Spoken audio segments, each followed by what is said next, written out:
Hello and welcome to the JB&M Sports Fanatic channel. Thank you for joining me for this video. And the Detroit Lions have signed free agent running back Michael Warren. And they've also waived running back Raheem Boyd as part of via an injury settlement. So this is not the addition of Todd Gurley. Not saying that that's not going to happen, but they are bringing in Michael Warren to a running back room that right now consists of and is led by DeAndre Swift. They also brought in Jamal Williams from Green Bay, which I think is a superb backup. Certainly someone that whenever you had him last year in fantasy football, he was basically going to be the reserve to Aaron Jones. And whenever he got in, if you had him on your fantasy team, you were happy with the results, that is for sure. They've also got guys like Jameer Jefferson, Dendrick, Mills, and so certainly he's going to be coming in looking to compete with those guys. And we'll see what the former University of Cincinnati product can do in that. I believe he's only suited up for one game thus far in his NFL career this past season with the Washington football team. So certainly someone that's, got a lot to prove and to showcase what he can do. Now, in terms of what he did at the collegiate level, or even prior to University of Cincinnati, he came out as a three-star prospect, was one of the top 30 running backs in the 2017 class. Toledo Central Catholic was, and that's where he went to school, was 50-7 during his career there. He rushed for 7,619 yards, of his rank number 5 all time in Ohio, and has 105 touchdowns, and that's tied for 6th in the state history. He had 3 2,000-yard seasons for the Fighting Irish, starting at running back since he was a sophomore, and also holds the school's single game rushing record for 385 yards. And that's all going back to high school there. And so you start at 2017.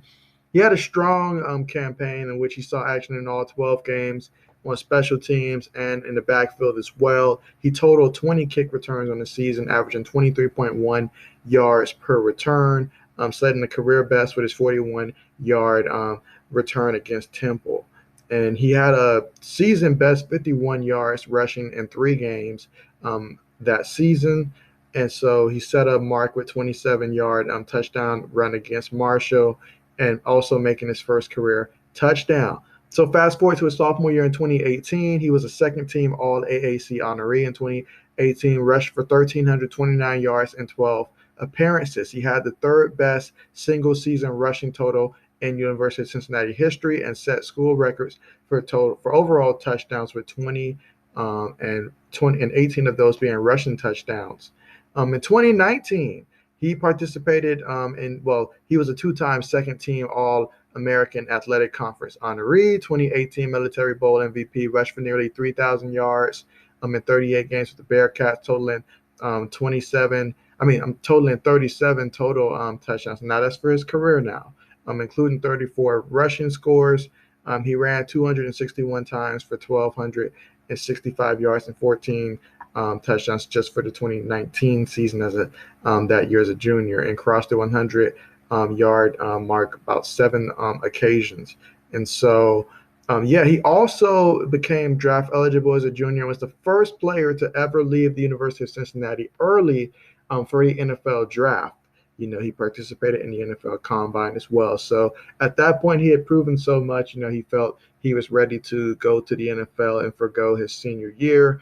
And so, he ended up, obviously making it in the NFL, having, appeared in just one game with the Washington football team thus far this past season, and currently still trying to make that, dream a reality.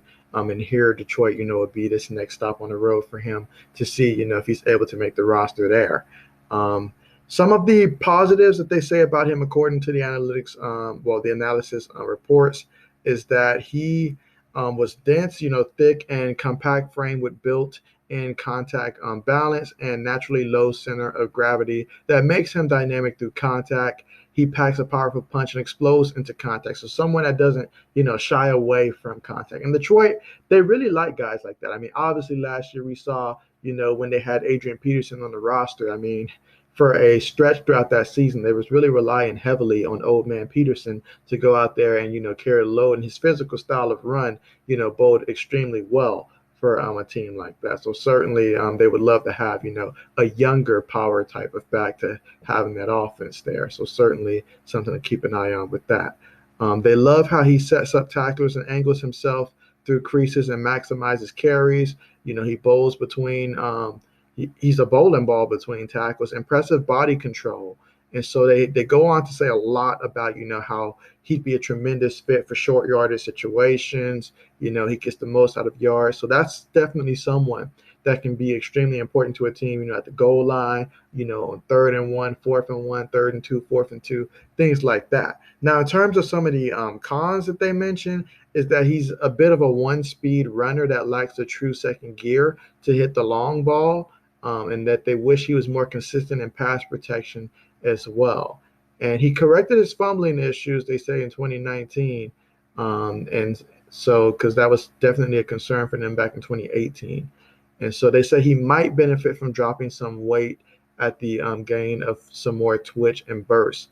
So basically, he's a big running back. He gets the most out of his carries, but he doesn't have that second gear. And so certainly that means that he would have to be someone that you bring in off the bench, when you need him for short yardage situations. And the fact that he corrected his, fumbling issues, it seems that does bode well for him to be able to get those carries. And so with that being said, thank you so much for joining me for this video. Hope you enjoyed it. And as always, as more news continues to drop, you can be sure to find it here. So thanks again for watching, and see you guys next time.